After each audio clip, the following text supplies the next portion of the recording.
Hello.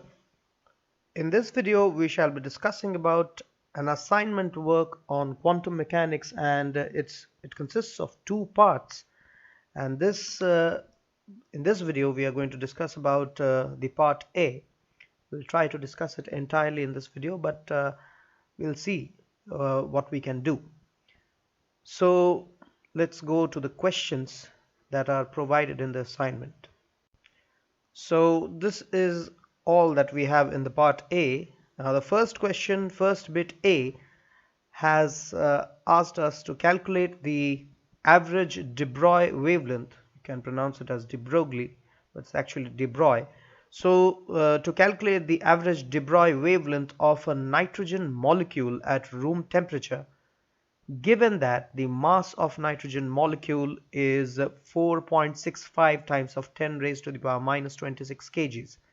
Now, as far as the average case is concerned over here, the average value is definitely related to the average velocity, because the momentum that we'll be obtaining, which will be plugging for obtaining the de Broglie wavelength, the momentum comprises of the average velocity or the velocity term, and we will be obtaining the average velocity for the given molecule, and we'll be using the case of the kinetic theory of gases that we have learnt previously. So as far as the first part is concerned, let me use another ink for you. So this is 1A that we are trying right now. 1A has the average velocity in case of a molecule is given by the expression 8 kT over pi m. Now this is the K here is obviously the Boltzmann constant, and T in the room temperature that we are considering, well, we usually take it as 27 degrees Celsius, which makes us have the absolute value as 300 Kelvin in the Kelvin scale, or the absolute scale, that is. So if we use those values over here, we'll be getting an expression, and we have 8, and the Boltzmann constant here is 1.38 times of 10 raised to the power minus 23, and the temperature that we are going to use is the room temperature, usually 300 Kelvin, over pi times of m, that is provided, as you would have seen, 4.65 times of 10 raised to the power minus 26. It's in kgs. So this is the case of, or this is the value of the average speed. Now with the average speed, we can have the corresponding average wavelength that was asked, that is the de Broglie wavelength, which is h over m times of v. Now h over m times of v, h is 6.62 times of 10 raised to the power minus 34 over the mass, that is 4.65 times of 10 raised to the power minus 26, multiplied to the root over term, which I'm not repeating there. I have already done some rough work. Unfortunately, this really does not, we do not have numbers favoring any kind of cancellation, direct cancellation, so we'll have to use those values and calculate them out. So on calculation, it's roughly coming out to be 0.29 angstrom units, which is nearly 0.3 times of 10 raised to the power minus 10 meters, or 0.3 angstrom units. This is what the value that I have obtained. You can check for yourself by putting those values that we have provided over there, and you can obtain your answers. So that was the first part, or 1A. Now as far as the second bit, that is B, is concerned, we have a particle of mass m which is constrained to move in a one-dimensional region between two infinitely high potential barriers separated by a distance L0 or L0, and using the uncertainty principle, we'll have to determine the 0-point energy of the particle. So this is more or less the particle constrained in a one-dimensional box of length L naught. So we'll see what we can do about that. We'll have to obtain the value of the energy, and then we'll have to see that it is on the basis of the uncertainty principle, which states that the momentum and the position cannot be determined simultaneously, or del p times of del x is going to be equal to h cross. Let's look at that. So this is more or less the case over here, where we have infinitely high walls, and within that the particle is constrained to move in one dimension. We are taking it as x supposedly, so from x is equal to 0 to x is equal to L naught is the distance that is available for the object to move, or for the particle to move in this case. So the particle will these walls will behave as reflecting barriers. They won't allow it to move further into them. So now the particle moves freely within that space, and the net force that is on it is definitely going to be zero, because it's a free particle. And this implies that in this region that the particle has constant potential energy, which can be chosen to zero. The walls are represented by an infinitely large positive potential energy. So we have the following conditions over here. Excuse me. We have the following conditions over here, that we are taking the potential energy, which is u, and it's depending on the x coordinate in this case, and that is equal to 0, because it's going to be constant between those walls. So it is taken to be 0 for this condition that x is within that range, and it's going to be infinity beyond that for x less than or equal to 0, and also for the case x greater than or equal to L naught. So on that point and beyond, it's going to be 0 every time, or infinite every time. So it won't allow any function over there. So the wave function of the particle inside the box, with ux being equal to 0. So inside the box, if we consider the region which is extending from 0 to L naught, within that we have ux to be equal to 0, and we can have the Schrodinger equation as this, which is equal to psi, the second order derivative of psi, followed by the sum with k square psi x, and that is equal to 0. K square is obviously equal to 2me over h cross squared. You can read it as h bar or h cross, any way you like. Now the general solution for this will yield psi x to be equal to a times of sine kx plus b cosine kx. A and b are obviously arbitrary constants. Now we'll be putting the boundary conditions over there. So psi 0 is going to be equal to 0, as we know that because x is equal to 0, we have the value to be equal to 0, and also psi at L is going to be 0. And with these boundary conditions, if we put them over there, so we are straight away getting with comparison, we are getting b to be equal to 0. So that implies b is equal to 0. And then we have just psi x. From this, psi x is equal to simply a sine kx. And with respect to the boundary condition that psi at L is equal to 0, we'll have the value of, we cannot take a is equal to 0, because in the previous line.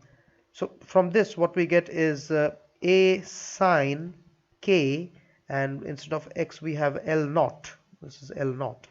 So KL naught is going to be equal to 0. We cannot take A is equal to 0, and that means we have A cannot be equal to 0. Psi x will be 0 everywhere. So we have sine KL naught to be equal to 0, or we have KL naught to be equal to n pi, where n can take up the values 1, 2, 3 and so on. So from this what we get is k is equal to n pi over L naught,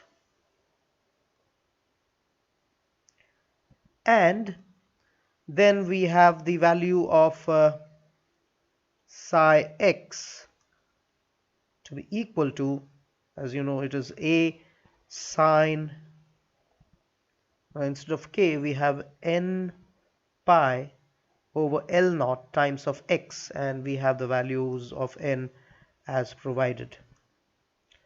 Right, now if we were to compare the relations that were provided earlier, that is right over here, that is k squared is equal to 2me over h cross squared. So we have k squared that is equal to n square pi square. So we are putting, I can draw a line from that, we are putting this over here, that is n square pi squared over L naught squared, which is the value of k that we obtained right here, and then we are going to put 2me over h cross squared on the other side, and what that would yield is that we'll have the value of E for the nth level, that is equal to n square pi square h cross squared over 2m L naught squared.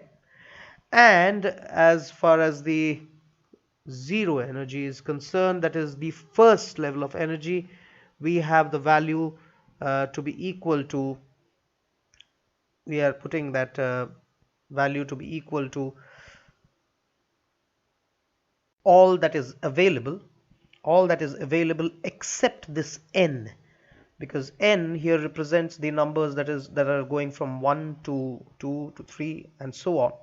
So we cannot have a 0 for n, so we are not taking n in that case, and all that is left is what we call as the zero energy. We supposedly write it as epsilon naught.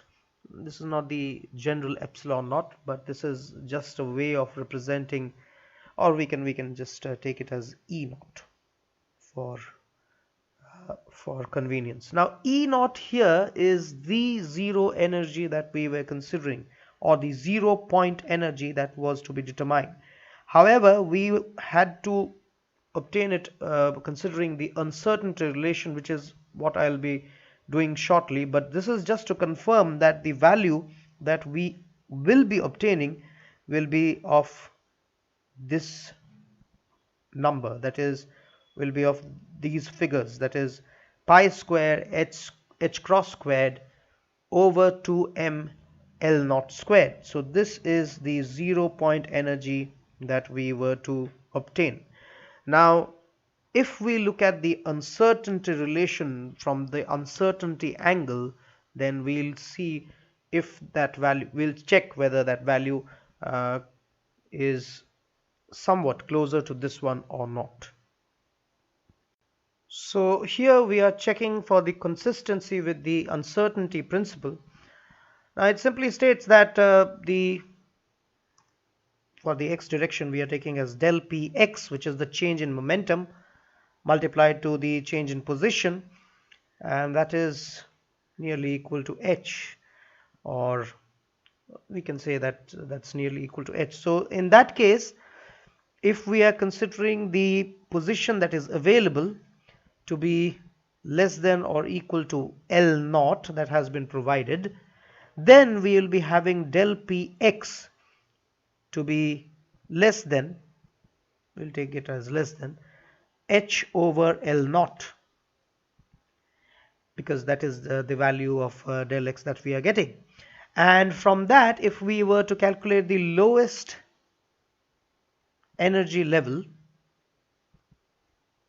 or the lowest energy, then it will be E naught, which is equal to del Px squared over 2m, and this will give us H, not H cross because we have used H, so get rid of that cross for now at least.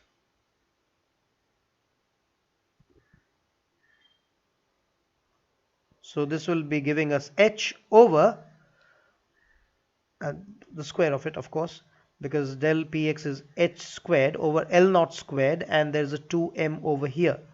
Now if you compare this with the value that we have obtained, so this is near about the value of pi square H cross squared over 2m L naught squared. So these are nearly similar values with a factor of 2 or something missing, but the consistency is quite clear with that of the uncertainty principle, because uncertainty won't give you the exact value, and that is why we have this kind of a similarity. However, it might be somewhere closer, the numbers, as I said, as I mentioned, there might be a 2 or 4 factor that might be the difference, but this however does not move away from the fact that it is quite consistent with the uncertainty principle. In the next bit C, we have a wave function for a particle which is given as psi x, which is of that value, that is n times of L squared minus x squared, within that range, that is from minus L over to plus L, and it is going to be 0 elsewhere. So these are the two conditions provided. We have to calculate the normalization constant that is multiplied to it, which is the value n. So let's go for it.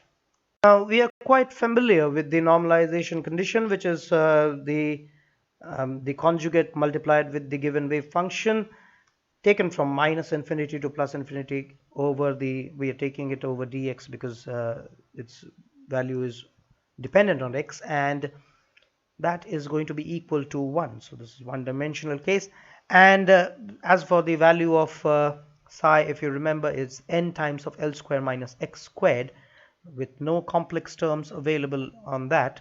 We'll simply be taking it to be directly, we'll be squaring that. Now as far as the limits are concerned, from minus infinity to minus L, psi star psi dx, plus minus L to L psi star psi dx. This is the conjugate, of course, we'll not read it as star anymore. So conjugate times of that wave function times of dx, and then plus again the rest of the term which is extending from L to infinity, conjugate multiplied with the wave function times of dx is going to give us 1. Well, if you remember the conditions, elsewhere it was 0, so these values are going to be 0. All that remains is this one, and we'll be integrating that within the given range, that is from the lower limit minus L to plus L.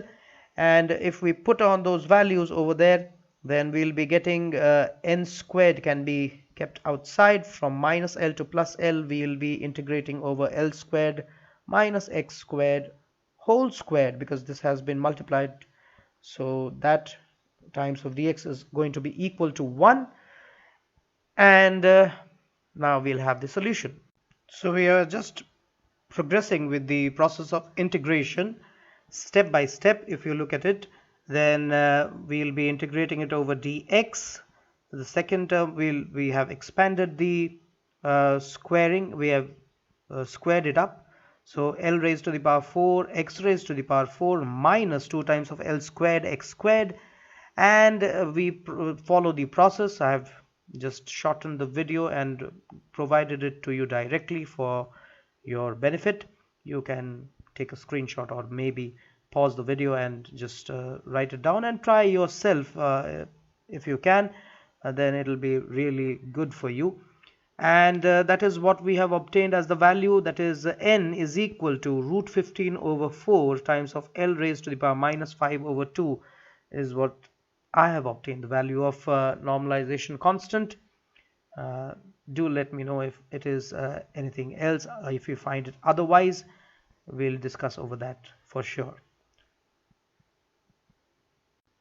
So now moving over to the fourth one, that is bit D, we have to show that the commutation of or the commutator relation between the operators, that is Lx Ly, that is the product of Lx Ly commutating with Lz, is going to give us that, which is IH cross and Lx squared minus Ly squared. So let's see.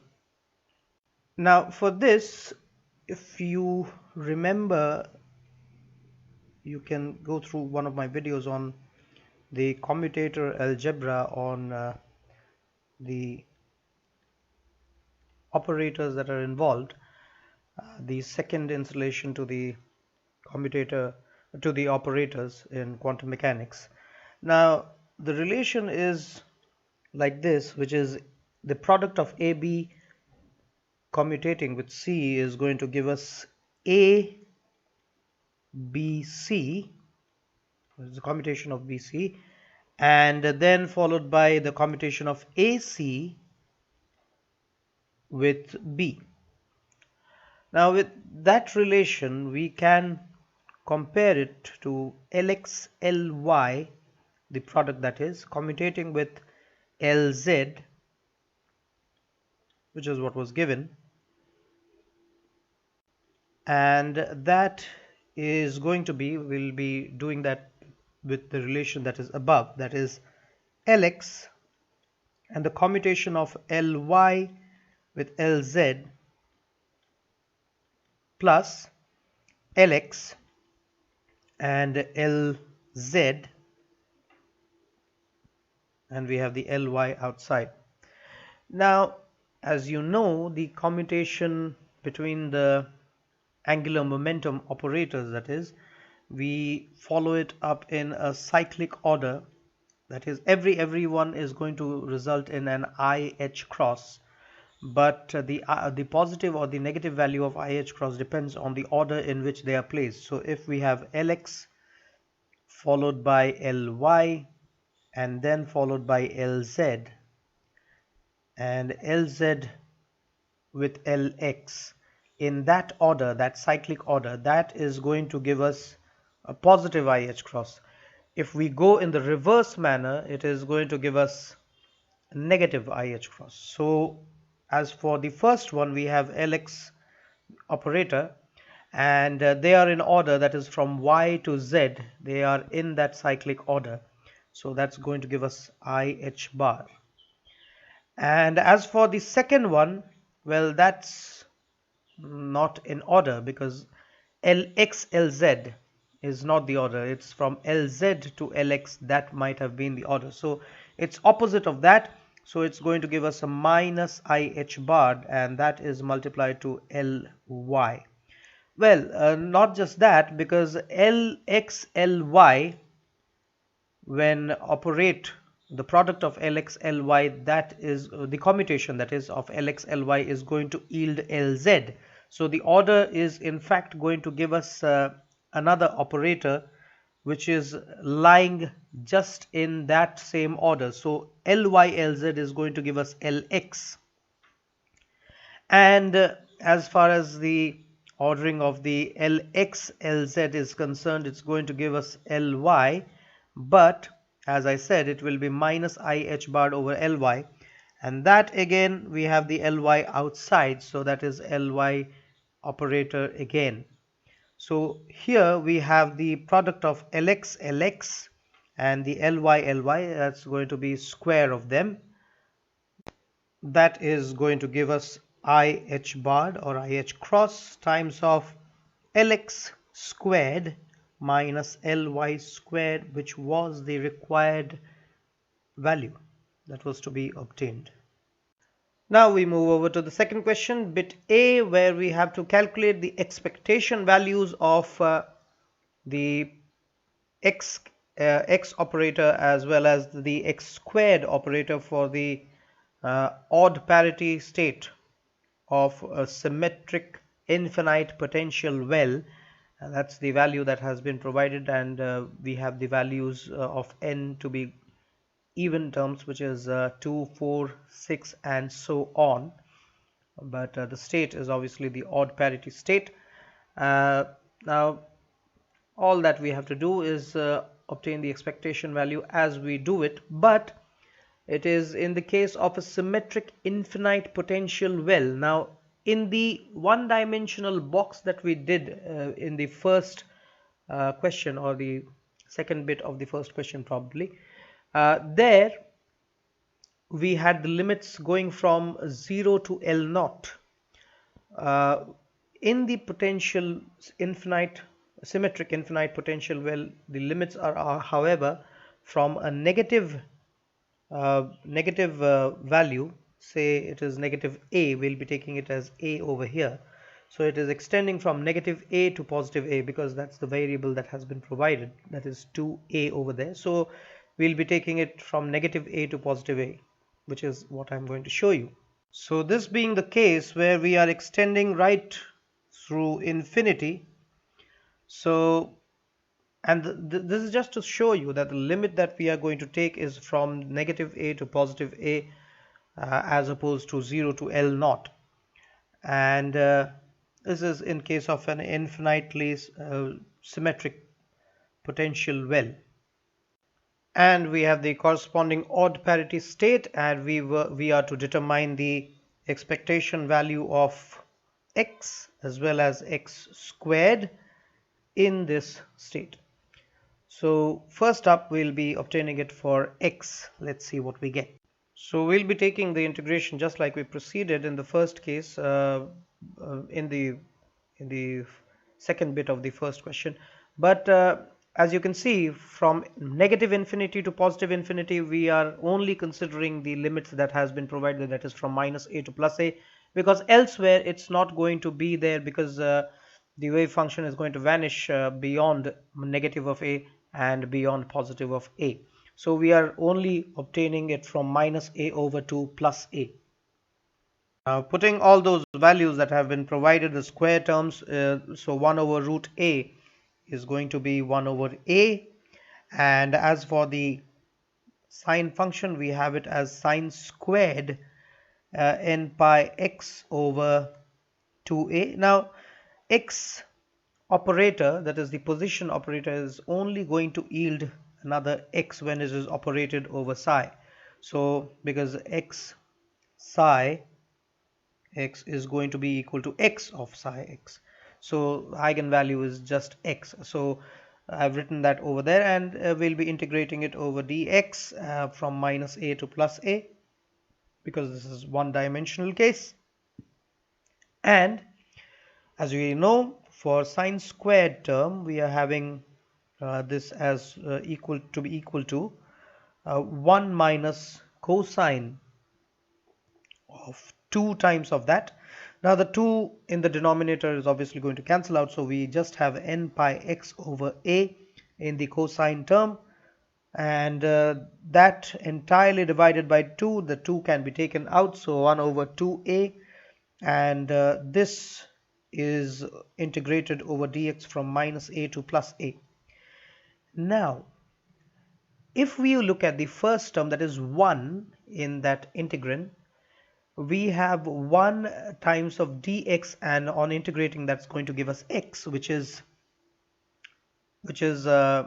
obviously the odd term, but there is an x outside as well, so it is going to be x times of dx, the first term. So with that x dx, we are going to get the integration value to be x squared over 2. Now that is an even function, x squared, and with even function we mean that the negative of a, when we are going to put the lower limit in it, then it's going to be plus a squared, and the first term will also be plus a squared. So we are to subtract the lower limit from the upper limit, so it will be a squared minus a squared, and that is going to vanish in that case.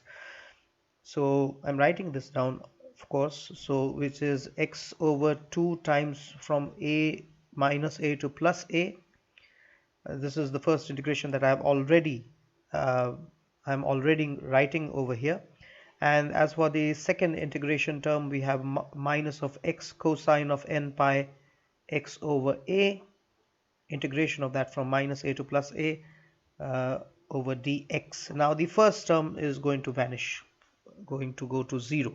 Had that been an odd function, then we would have obtained a result in that, because the negative of negative would have become plus. But here the second term, the lower limit, is going to be a positive value, and the same value, of course. So a squared minus a squared is going to be 0. Now the minus sign can go out, and we have minus 1 over 2a. And as for this integration, we'll be doing it in by parts.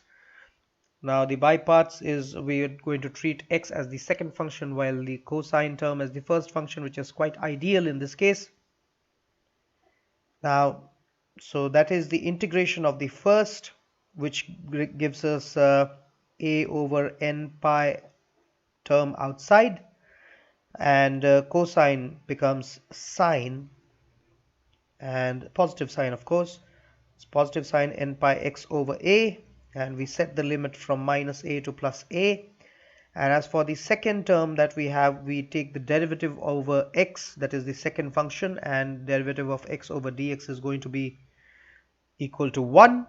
And first time integration is going to give us a sine n pi x over a, and we have another a over n pi term outside, but we'll be integrating this further from minus a to plus a over dx. Now, if we are again going to forget about that x in the first term over here, but if we are going to integrate the sine function, then sine is an odd function, which is quite good news. But the bad news is that sine n pi x, when we are going to put the value a over that x, then it is going to be n pi a over a. N pi a over a, the a's will cancel out, and we'll be simply ending with n pi. Even for the minus a, we can take the minus sign outside for the odd function, and we'll have a over a again, which cancels out, and we still have n pi. The sine n pi value is 0 as we know it. So even if we have the x outside, even if sine is an odd function, but still with the a's cancelling out, we are ending up with sine n pi, and that is going to give us a 0. So this integration is going to yield a 0. Now, with the second value available to us, we can take that bracketed term outside, and the negative and negative becomes positive. So we have 1 over 2a times of a over n pi. We'll cancel out the a's later. And now we have the integration of sine, which gives us cosine. Cosine n pi x over a. And that's negative, of course, so we can again bring back the negative sign. Now cosine n pi x over a multiplied to a over n pi once again, so this is a squared over n pi squared, the reason why I left it like that. And this, as you can see, is once again an even function. And with even functions, even though cosine n pi is going to give us some value which is either plus 1 or minus 1, here for n is equal to 2, 4 and 6, we are obviously going to end up with the positive 1 term. But because this is an even function, so the upper limit minus the lower limit, with the values being same but opposite in signs, for the even function they are going to give us 0, just like the x squared term over here. And so finally we are getting the expectation value of x, sad part of the story, all that in vain, with the value being equal to 0. So that's the expectation value of x operator. Now let's see for x squared operator if we probably may obtain some value. Now here, since I had already got into the process, I'm not going to repeat it once again, but I'm going to start over in the halfway stage where I have 1 over 2a, negative a to positive a, 1 minus cosine of n pi x over a, and that is entirely multiplied now to x squared, because an operator x cap, if it is going to give x with psi x, then the square of the operator a raised to the power n, probably if a was the operator, then the eigenvalue would have been a squared. In this case, x operator squared is equal to x squared with the eigenvalue. If you want the reference, you can move over to the quantum mechanical operators part 1 that I have provided the video. So this is integrated over dx, same limit from minus a to plus a. So with this, now we can expect a value because we have x squared dx. So that's going to give us the first term that is there. So 1 over 2a. And the first term that is there is from minus a to plus a, x squared dx. And the second term that is there is x squared times of cosine n pi x over a, and this is from minus a to plus a as well over dx. Now the first thing that we have to obtain is the first term, that is x cube over 3 taken from minus a to plus a. Now this is a good news that it is an odd function, and that is going to yield us some result.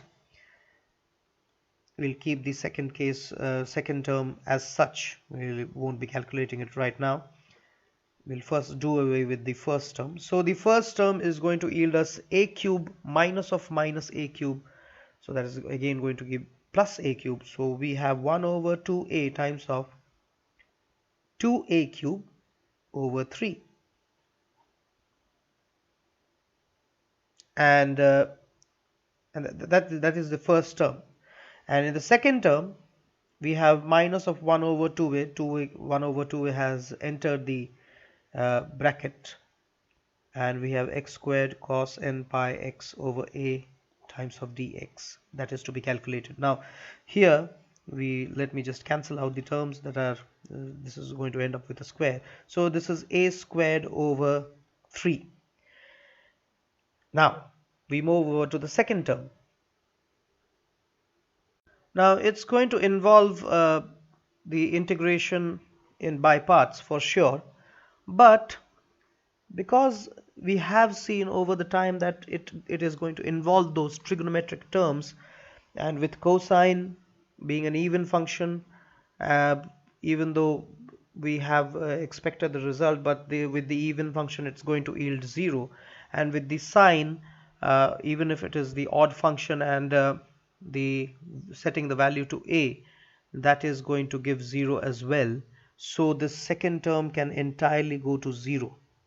So all that we have left is a squared over 3 as the expectation value of x squared operator, which is the final result.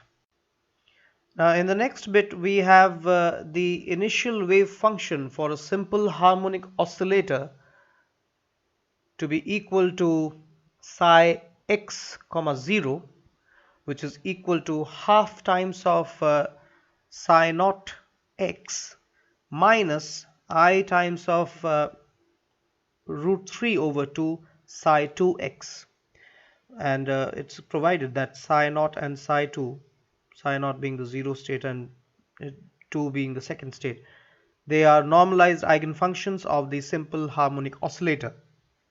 First up, it consists of two parts. So the first part has asked us to determine the value of psi xt, while the second part asks us to obtain the expectation value of the Hamiltonian in the state psi x0. Okay, so we have this value, so let's check what we can do with it. The first part is psi xt, to determine psi xt. Let's see.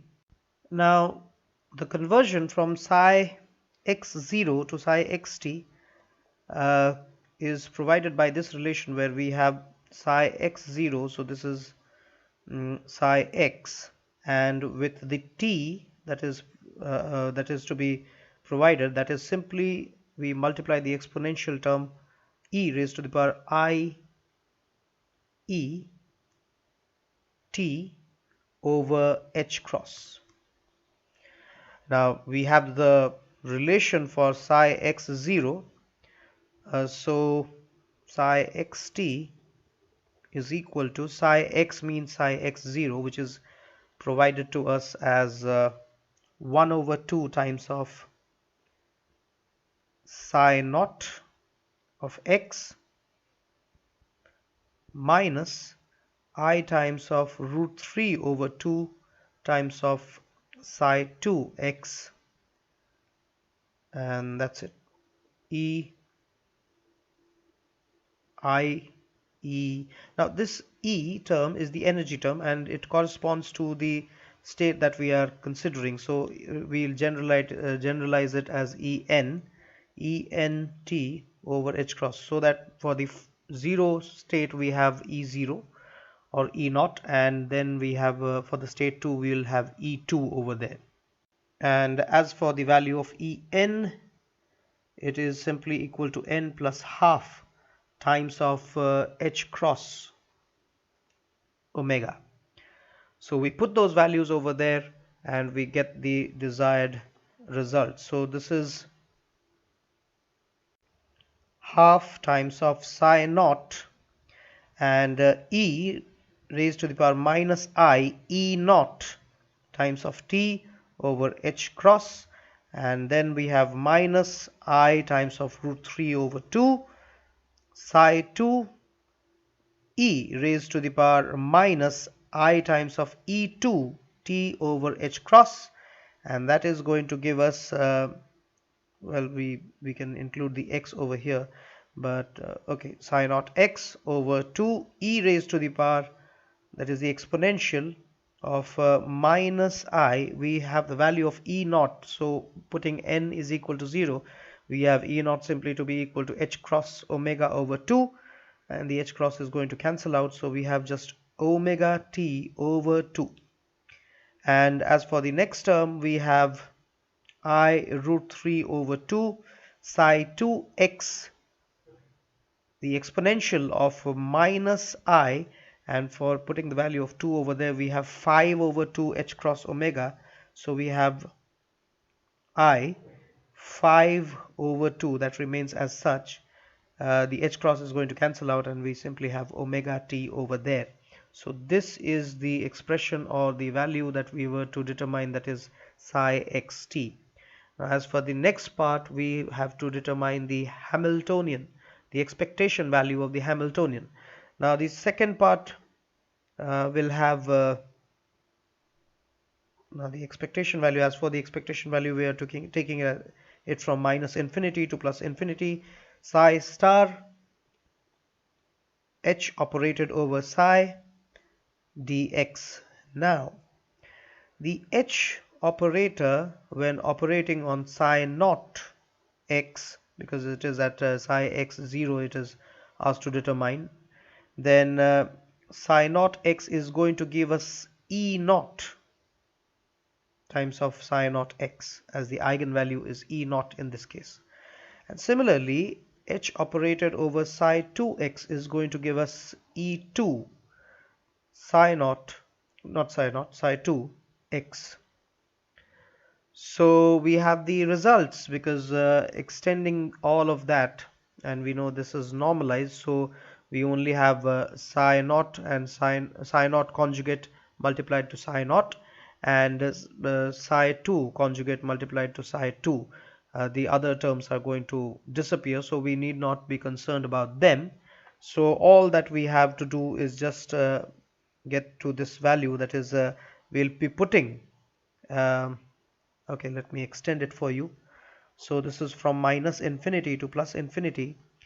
The first term is 1 over 2 multiplied to 1 over 2 because that's going to come out from that psi naught value repeated twice. So we have, where's that value gone?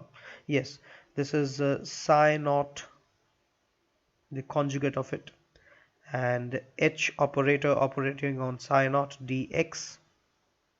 So that's one part, and the other one is going to be minus, we'll keep the minus for now, the I root 3 over 2 multiplied to its conjugate, that is a minus I. So I multiplied to its conjugate is going to give us 1, positive 1, and root 3 over 2 is simply going to be 3 over 4. And then we have the integration minus infinity to plus infinity, the conjugate of psi 2. We can keep the x over here. So psi 2x, h operating on psi 2x dx, that's another term. And as we know that it's going to yield, so this is 1 over 4, and this one's going to yield the value E naught times of psi naught. So E naught times of psi naught is going to be, if we put the value of E naught, that is simply h cross omega over 2. So this is h cross omega over 2, and then we have psi naught conjugate of it multiplied to psi naught dx, and this is normalized, of course, so this is going to be equal to 1, and this is minus 3 over 4, not equal to, this is minus 3 over 4 times of the value, that is E2 is as we have determined 5 over 2 times of h cross omega, and we have conjugate of psi 2 acting on conjugate of psi 2 multiplied to psi 2x over dx, taken from minus infinity to plus infinity. That also goes to 1 because they are normalized, as I repeat it. So this is going to be h cross omega can be taken as common, and we have 1 over 8, and there we have 15 over 8. So calculating that, we have minus 14 over 8. So minus 14 over 8 gives us 7 over 4. Minus 7 over 4 h cross omega is the value that I have obtained in this. So let me write that clearly for you in case you have missed it completely. Minus 7 over 4 times of h cross omega is the result that I am getting with my calculations. Now, as for the last bit, we have to determine the value of the expectation value of R for an electron in the psi 210 state of the hydrogen atom, and show that the most probable value of R for this state is going to be 4a naught. Now, let's see the psi 210 state of hydrogen atom first. So as we know, psi 210 is going to be that value. I'm not repeating that, you can see that on your screen. And in order to obtain the expectation value of R, we simply follow the case of integration over the spherical coordinates, because it's over the expectation values for R, and for hydrogen atom we have to consider that, and the integrations are going to go from R is equal to 0 over to infinity, and then for theta, in case of the spherical coordinates, it's going to go from 0 over to pi, and then finally phi is going to go from, that is the azimuthal case, which is going to go from 0 to 2 pi.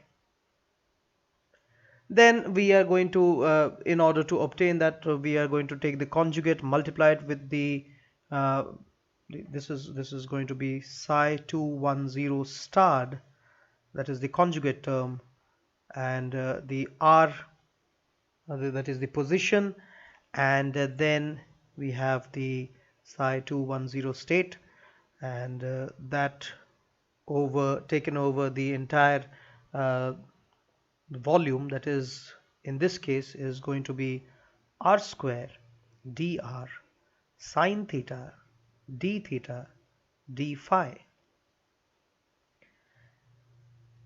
Because we do not have any complex term in that state, so we'll just be squaring that and keep the r, so that is going to yield us r taken from 0 over to infinity, theta from 0 to pi, and phi from 0 to 2 pi, and within that integrand we'll have well, we can just write it over directly because we have all those terms available to us. So we simply have r raised to the power 5 if you multiply r square r with the square of that state term, and then you have 32 pi a naught raised to the power 5, and as for the other terms concerned, we have the exponential term squared again,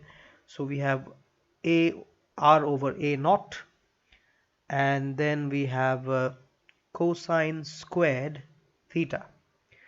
Now we can see that there is no phi term in it, so the integration of phi can be just taken to 2 pi. So this integration over the d phi, so let me write that first, the rest of the terms first, that is sine theta d theta. Now as far as this d phi is concerned, d phi with this integration and with d phi only available, it simply goes to 2 pi.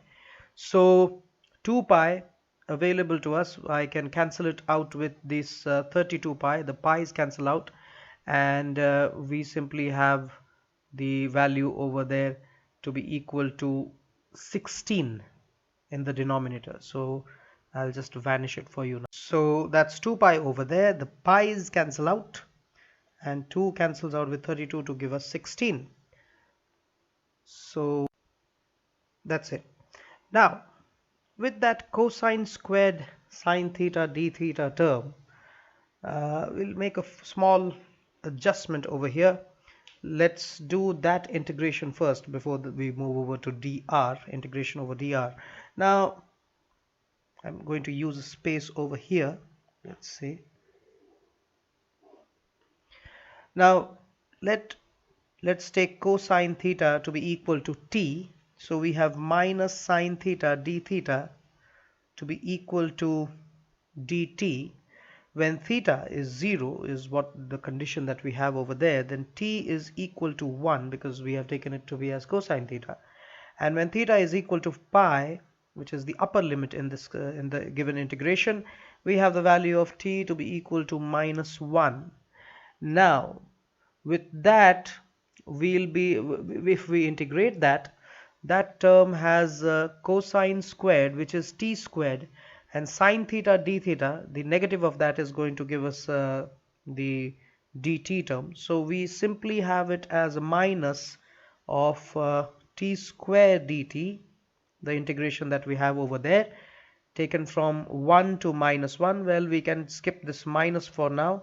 If we cancel this minus, this becomes plus while the lower limit becomes minus. So from minus 1 to 1, t square dt is going to give us t cube over 3, taken from minus 1 to 1.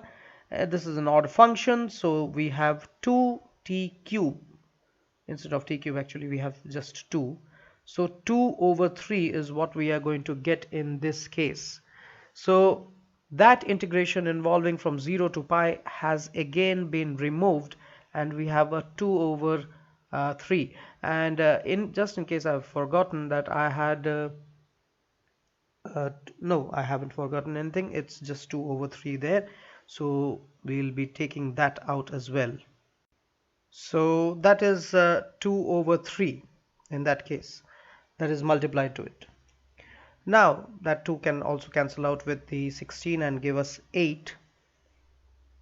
and that multiplied with 3 is going to give us 24. Ideally, I usually do not calculate it right from the very beginning, but it's tempting, so I have just calculated it for now. And in case I've forgotten, I have a dr over here. So there was a dr, which is finally to be integrated. Now, if we look at this, it simply is in the form of the Laplace transform, and that is, we have, so this is simply 1 over 24 times of a naught raised to the power 5. That is a constant term which can be taken outside, and this is from 0 to infinity over dr, which is e raised to the power minus r over a naught, and we have r raised to the power 5 dr. So this is just the Laplace transform, uh, which is Laplace transform of r to the power 5, and that is equal to, if we had r raised to the power n, so it would have been n factorial, that means 5 factorial, over the term that is multiplied to r in the exponential, which is the negative of r in the exponential, so which is minus, this is 1 over a naught, not the minus, because the minus is a part of that transform. So we have 1 over a naught raised to the power n plus 1. Now n plus 1 here is n being equal to 5, so we have n plus 1, which is equal to 6 in this case. So we have this as 5 factorial times of a naught raised to the power 6. When that is the value of the integration, we have 1 over 24 a naught raised to the power 5 multiplied to 5 factorial of a naught raised to the power 6. A naught raised to the power 5 to the power 6 means we are just left with a naught. 24 is actually 4 factorial, so that leaves us with 5 only in the numerator. So we have 5 a naught as the value, expectation value that we were supposed to obtain in that given state. Now, as for the next part of the question, as far as that is concerned, we have to obtain the most probable value of r in that given state. Now, for the probability, so this is the second part of the same question. So for the probability, we have r squared times of this given state, that is psi 210, and we set this probability dp over dr, that is the derivative of the probable term with respect to r, to 0, and then we find the value of r, which will eventually give us the required most probable value. Now if we take d over dr of, now r squared multiplied to the value of psi 210 state, if that is the case, then we simply have r, the rest of the terms, because they are multiplied, they can go to 0. When this is set to 0, they will all go to 0. So we can take all of them to the other side and equate them to 0. So we simply have d over dr of, now this is going to be r raised to the power, I think that's actually psi 210 squared, not just psi 210. So with that, d over dr, so all we have over here is r raised to the power 4 e times of minus r over a naught, because that squared term is going to leave that 2 out, which is multiplied to a naught, and we set this to be equal to 0. Now if we look at this derivative term, it has two terms in it, so this is going to be the derivative of the first, keeping the second one constant, which is 4 r raised to the power 3 minus the derivative, not minus, the plus, but actually because we have we are taking the derivative of the exponential, which is negative in this case. So this is going to end up as minus 1 over a naught, and then we have r raised to the power 4 e to the power minus r over a naught, and that is set to be equal to 0. E raised to the power minus r over a naught is going to be the common term in this case. So e raised to the power r over a naught is taken common, and we have 4r cube minus r raised to the power 4 over a naught, and that is equal to 0. This term is outside, so that can go to the other side, so we leave that. So the bracketed term is going to give us to be equal to 4r cube is simply equal to, that goes to the other side, so this implies 4r cube is equal to r raised to the power 4 over a naught, and so r cube cancels out with all the r, and we just have a single r on the right hand side now. So r is equal to 4 times of a naught is what was required to prove. That was a proof there. So we have proved the same value that was asked for. If you can cross check for yourself. So that is what it was asking, that the most probable value of r for this state will be 4a naught, and that is exactly what we have obtained, which is over here. Now there's a part B of this assignment that I'll be providing you shortly. I hope all the solutions that I've provided are somewhat correct, but you can always place your view on that. So till then, thank you for watching.